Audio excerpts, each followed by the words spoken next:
Comment l'Église sera-t-elle introduite dans la pleine pensée de Dieu? Nous devons avoir la foi pour croire que tout le peuple de Dieu sera introduit dans l'héritage, tous ceux qui suivront pleinement le Seigneur. Cela, c'est le dessein de Dieu, et il s'accomplira. Mais pour réaliser son dessein, Dieu doit avoir une compagnie de personnes qui demeurent dans la mort jusqu'à ce que tous soient parvenus sur l'autre rive. À cause de cette poignée de sacrificateurs qui portaient l'arche en demeurant sur la base de la mort, toute la nation d'Israël est passée sans encombre dans l'héritage. Mais qui voudra poser tout d'abord les pieds dans les eaux de la mort? Puissions-nous y demeurer joyeusement, refusant de sortir de cette position, jusqu'à ce que tout le peuple de Dieu ait atteint le pays de la promesse.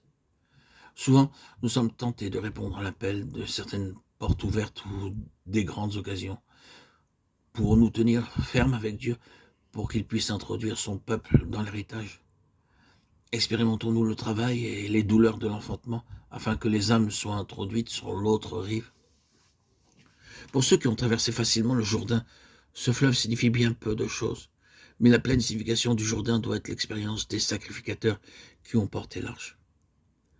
Tout le peuple de Dieu traversera le Jourdain, mais Dieu recherche ces quelques-uns qui voudront porter l'arche, et qui ne voudront pas uniquement passer dans l'héritage.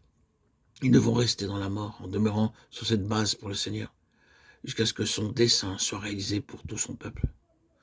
Nous avons saisi le secret du dessein de Dieu pour cet âge, et nous pouvons désirer que la mort agisse profondément, afin que, en demeurant sur la base de la mort, d'autres passent dans la vie. Nous sommes vivants, gloire à Dieu, mais sommes-nous des donneurs de vie? Cela nécessite une obéissance implicite, une foi forte, et de la patience de la part de tels sacrificateurs. Ils désirent goûter la pleine signification de la mort, afin d'introduire tout le peuple de Dieu dans la vie. Ce sont les vainqueurs qui fermement se maintiennent dans cette position de mort pour Dieu. Qui voudra avoir un tel honneur? Dans Josué 3, nous voyons l'arche en relation avec le peuple de Dieu. Et dans Josué 6, nous voyons l'arche en relation avec les ennemis de Dieu. Les enfants d'Israël n'ont pas combattu leurs ennemis. Ils ont simplement fait le tour des murailles de Jéricho. Cependant, nous pouvons faire 1000 fois le tour de Jéricho et rien ne se produira. Et le principe est celui-ci, l'arche de l'Alliance était au milieu. C'était l'arche qui avait fait le tour de la ville, et c'était elle seule qui comptait. Dans le chapitre 6, verset 11, Josué n'a pas considéré ceux qui ont fait le tour de la ville, c'est l'arche qu'il mentionne, c'est-à-dire l'Alliance comme base de leur foi. L'héritage est notre seul, car selon l'Alliance, il est notre seul héritage. Dieu nous a déjà accordé le pays. Ce n'est pas sur la base de ce que nous pouvons faire que nous rencontrons l'ennemi, mais sur la base de ce qu'il a fait. C'est cela notre héritage. L'alliance de Dieu est la base de notre témoignage. Le témoignage de Dieu, c'est ce qu'il possède en son Fils pour nous. L'héritage est nôtre. Nous faisons simplement voir cela aux gens et nous le présentons également à l'ennemi. C'est cela le plein témoignage.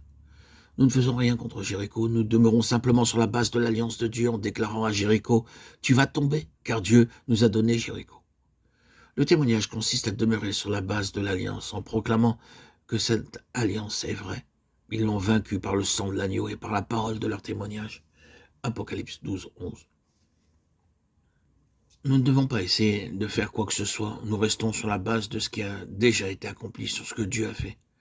Nous tenons sur le terrain de l'alliance divine en proclamant la victoire et le fait accompli. Si nous luttons dans le domaine personnel, nous perdons cette position de victoire. L'arche tourna cette fois autour de la ville, le chiffre de la plénitude. Quand nous réaliserons ce que signifie l'alliance, alors nous pousserons le cri de victoire, car par un cri, l'ennemi a été vaincu. Après que les enfants d'Israël furent parvenus dans le pays de la promesse, le tabernacle avec l'arche était à Shilo, et pendant une période assez longue. Le centre de toute l'activité spirituelle, c'était Shilo, et non pas Jérusalem. Josué 18, 1, 8, 10.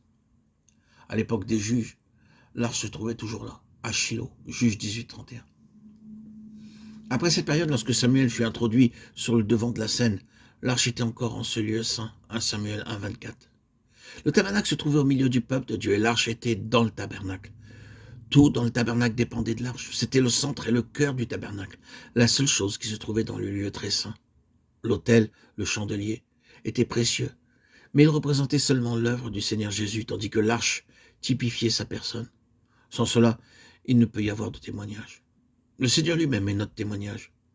C'est lorsque Samuel est entré en scène que l'arche a été séparée du tabernacle, et quand l'arche partait, alors la gloire partait aussi. Le tabernacle n'avait sa raison d'être en tant que témoignage de Dieu que lorsque l'arche demeurait dans le lieu très saint.